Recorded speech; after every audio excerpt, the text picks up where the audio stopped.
नरेंद्र मोदी जी ने कमल की कर भाई नारे लगाओ। जोई रणजीत सिंह जिंदाबाद, जिंदाबाद जिंदाबाद, जोई रणजीत सिंह जिंदाबाद, जिंदाबाद जिंदाबाद। मैं आपको बताना चाहता हूं जो साहब, ये गांव बांडारी गांव है, आपके रिश्तेदारों का गांव भी है। इंसान जिसको एक राजनीतिक तौर पे बहुत जबरदस्त तजर्बा है, चौधरी रणजीत सिंह पहली बार 1987 में एमएलए बने, एग्रीकल्चर मिनिस्टर रहे। उसके बाद लगातार कभी राज्यसभा में, कभी लोकसभा में, कभी मंत्री, कभी एमएलए लगातार बनते रहे, मगर आज तक उनके ऊपर कोई उंगली उठाने वाला नहीं पैदा हुआ। ना उन्होंने कभी गलत काम किया, ना उन्होंने कभी गलत को बर्दाश्त किया। एक साफ सुथरी छवि का मनुष्य चौधरी रणजीत सिंह, जिसको मोदी जी ने कमल का फूल देकर के भेजा है कि जाके हिसार लोकसभा से आपने कमल के फूल को खिलाने का काम करना है। और दूसरी तरफ जयप्रकाश जी हैं, कांग्रेस पार्टी के उम्मीदवार हैं। आपको याद होगा कि महम कांड में जो ग्रीन ब्रिगेड का रोल था, वो सारा का सारा उसके जो मुखिया थे वो जयप्रकाश जी थे। अब मैं उनके बारे में ज्यादा डिटेल में चर्चा नहीं करूंगा, क्योंकि आप सब जानते हैं, दोनों उम्मीदवारों को आप बखूबी जानते हैं कि कौन सा उम्मीदवार कितना बढ़िया उम्मीदवार है, कौन सा उम्मीदवार हमारे इलाके का भला कर सकता है। और जहां तक आप प्रधानमंत्री की बात करते हैं, आज मैं समझता हूं कि चौधरी रणजीत सिंह और जयप्रकाश का मुकाबला तो है ही, साथ में साथ के साथ जो सही मुकाबला है वो मुकाबला है नरेंद्र मोदी और राहुल गांधी के बीच में। आज हमने फैसला करना है कि हमने नरेंद्र मोदी को प्रधानमंत्री बनाना है या राहुल गांधी को प्रधानमंत्री बनाना है। फैसला इस इलाके की जनता करेगी। आप जानते हैं कि 2014 से इस देश और प्रदेश में भारतीय जनता पार्टी की सरकार है।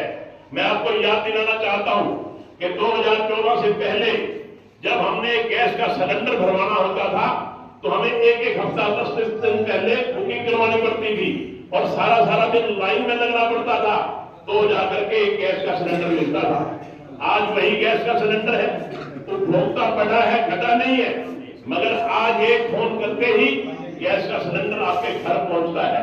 ये है व्यवस्था परिवर्तन का काम, ये है जनता की भलाई के काम।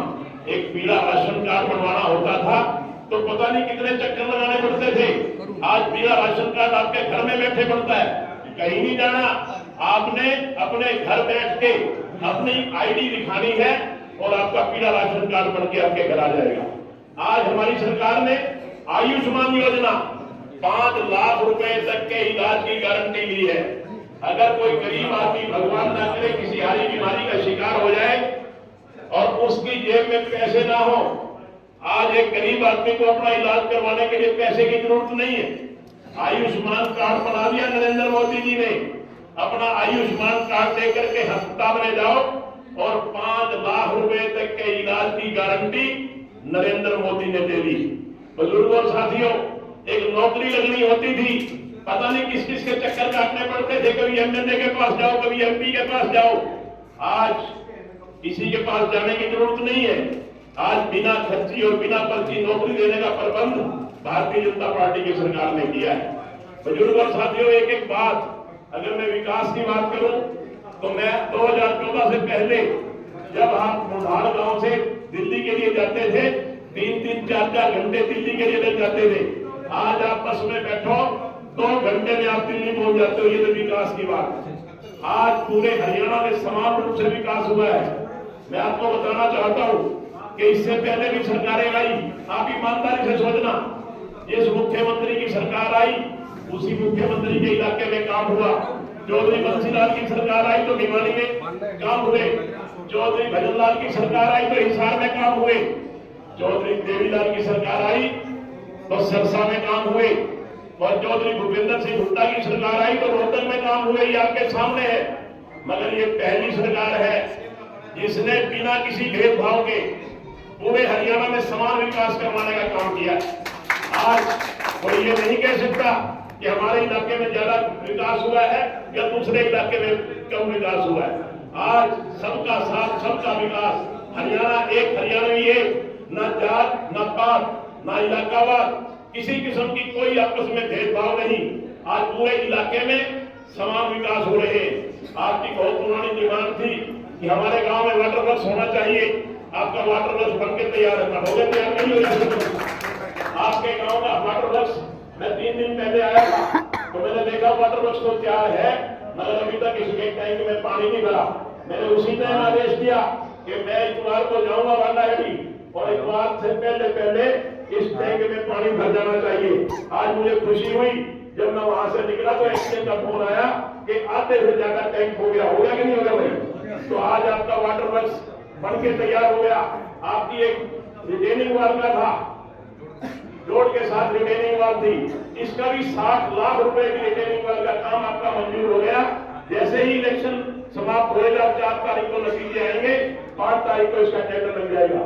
जो भी आपके डिमांड्स हैं, एक एक करके सारी डिमांड पूरे करने का काम भारतीय जनता पार्टी की सरकार ने किया। बुजुर्गों और साथियों, इसलिए मैं ये कह रहा हूं कि आज हमारा हक बनता है, हमारे देश की मजबूती के लिए नरेंद्र मोदी एक नाम आता है।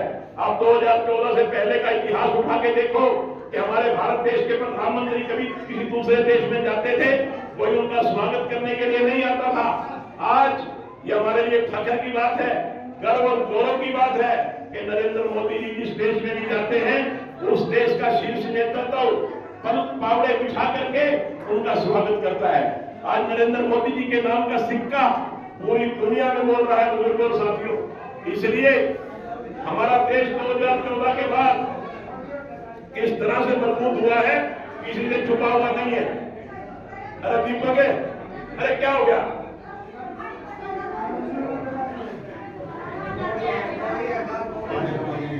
अरे पानी के वजीर गाँव था, मैं पानी तो बताऊंगा, तारा वाटर वर्क्स चालू हो गया, 1-2 दिन में पानी आ जाएगा सबके घर में।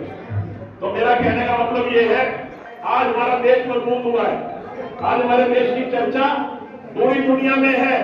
आज भारत का नाम बड़े आदर और मान के साथ पूरी दुनिया में लिया जाता है। बुजुर्गों और साथियों, हमने इस देश को और मजबूत बनाना है। आज मोदी जी ने संकल्प लिया है कि भारत को 2047 तक विकसित भारत बनाना है। 2047 तक विकसित भारत कब बनेगा? जब भारत की जनता मोदी जी के साथ खड़ी होगी।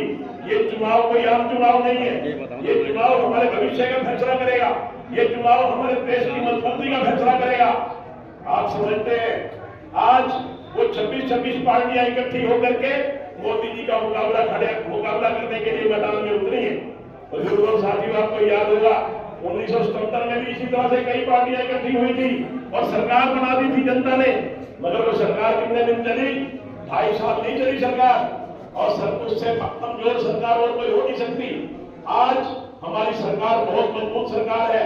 हमारी सरकार के खिलाफ, नरेंद्र मोदी के खिलाफ, भारतीय जनता पार्टी के खिलाफ तरह तरह की अफवाहें चलाई जा रही है, षड्यंत्र रचे जा रहे हैं। ये अगर मोदी सरकार आ गई तो कानून खत्म हो जाएगा, ये बिल्कुल खामखा की बातें हैं।